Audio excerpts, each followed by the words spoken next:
The story begins with a young boxer named Jeong, who at just 16 years old had already gained a lot of fame in his city due to his talent. One night, after winning a match, Jeong was eager to get home because his mother and sister were waiting for him. But when he arrived, he was devastated to find their lifeless bodies. Suddenly, a man attacked him from behind. However, being a trained boxer, Jeong easily defended himself and killed the assailant.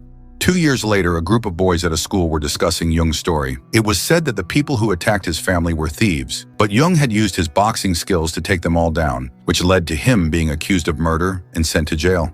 In the same class was a new student named Sobin. He had transferred schools to escape the bullying he endured at his previous school, and he had started to enjoy his new environment. But everything changed when the teacher introduced a new boy named Tony, who was also a boxer and one of Sobin's biggest tormentors from his old school. Seeing Tony again terrified Sobin. As soon as the teacher left the room, Tony began asserting his dominance by beating up some of the students for no reason. He then approached Sobin to do the same. Sobin didn't dare speak up, so one of his friends tried to intervene, but Tony shoved her aside and raised his hand to slap her. For the first time in his life, Sobin found the courage to stop Tony. However, this only made Tony angrier.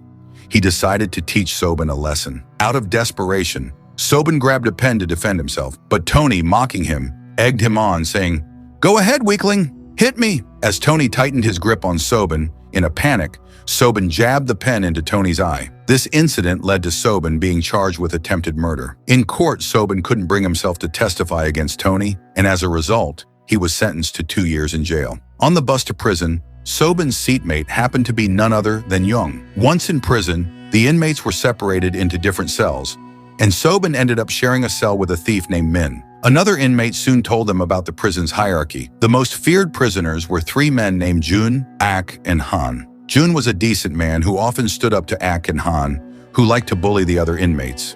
But recently, Ak and Han had framed Jun, which got him locked away in solitary confinement. Since then, Ak and Han had been terrorizing everyone. However, the most feared prisoner in the entire jail was still Jeong, although he never fought without reason. The next day, Sobin and Min were quietly watching a soccer match between Ak and Han's teams when 2 players got injured. Han then called Sobin and Min to join the game. Although they hesitated, they agreed. Sobin wasn't very good at soccer, and because of him, Han's team was losing. Not wanting to take the blame, Han kicked the ball blindly, hitting Ak in a very sensitive spot. Writhing in pain, Ak fell to the ground and raged. His men dragged Sobin into their cell, and Sobin, scared out of his mind, was reminded of the bullying he'd endured at his previous school. He started begging for mercy, but it was no use. Just then, Ak's men noticed Jeong passing by. They immediately changed their behavior, pretending as though they were Sobin's friends.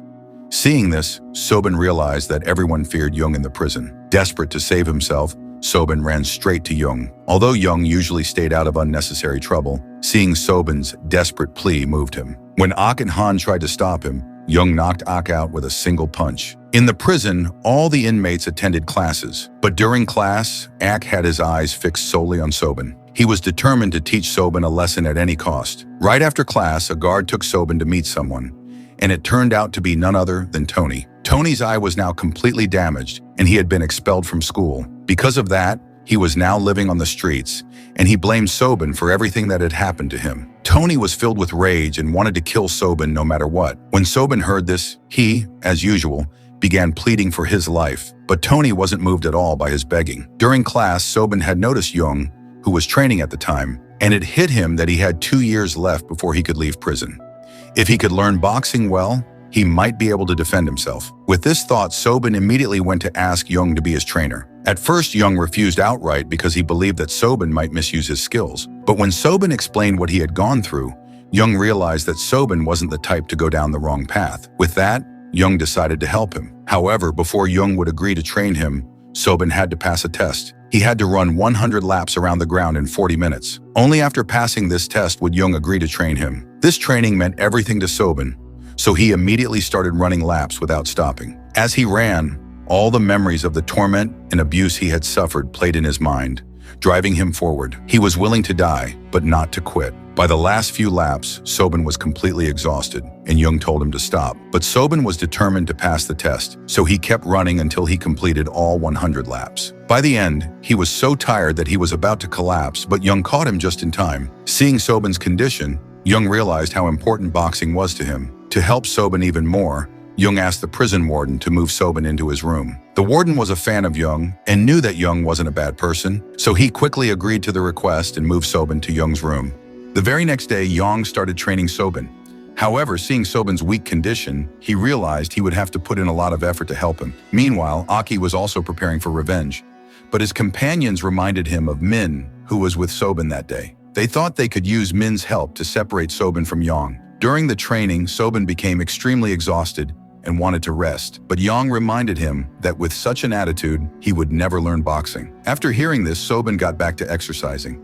He continued working hard for the next few days, and gradually his body started showing signs of improvement. During this time, Sobin and Jeong also developed a good friendship. Outside, Tony began fighting one by one with all the thugs in the city. One day, during one of these fights, a powerful gangster took notice of him. Impressed by his skills, the gangster offered him a job. However, Tony wasn't ready for that, so he insulted the gangster.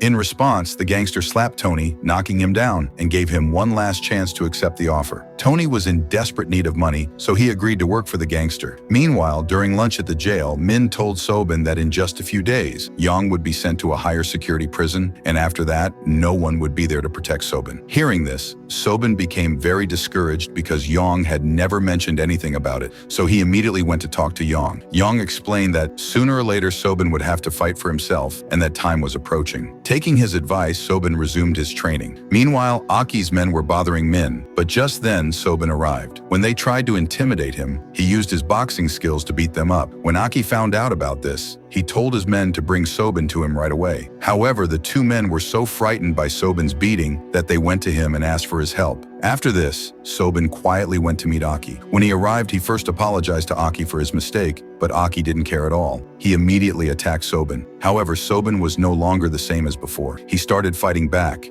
defending himself against Aki. Despite Sobin's efforts, Aki was still stronger and put everything he had into knocking Sobin to the ground. It seemed like this fight would end right there. Suddenly, Sobin got back on his feet and began beating Aki again. He continued to do so until Jeong stopped him.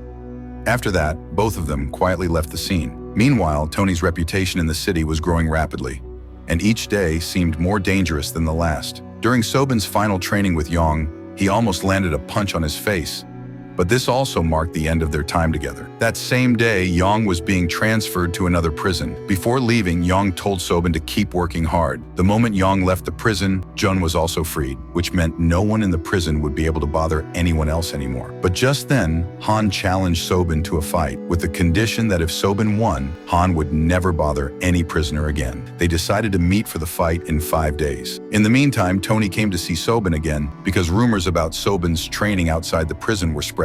However, instead of being afraid, Tony was happy because he knew their fight was going to be a real match. A few days later, during the match, Sobin and Han were going head-to-head. Despite Han's strength, he couldn't last long against Sobin's hard work, and he eventually admitted defeat. True to his word, Han agreed never to trouble any prisoner again. From that day on, no one in the prison was harassed, and gradually all the leaders became good friends. 2 years passed since Sobin's imprisonment, and as soon as he was released from the prison, he ran into Tony, who started fighting him without saying a word. During their fight, it was clear that both of them were so quick that neither could land a punch on the other. However, after a while, Tony started beating Sobin, just like before. But then, as Sobin lay on the ground, Jeong's face appeared in his mind.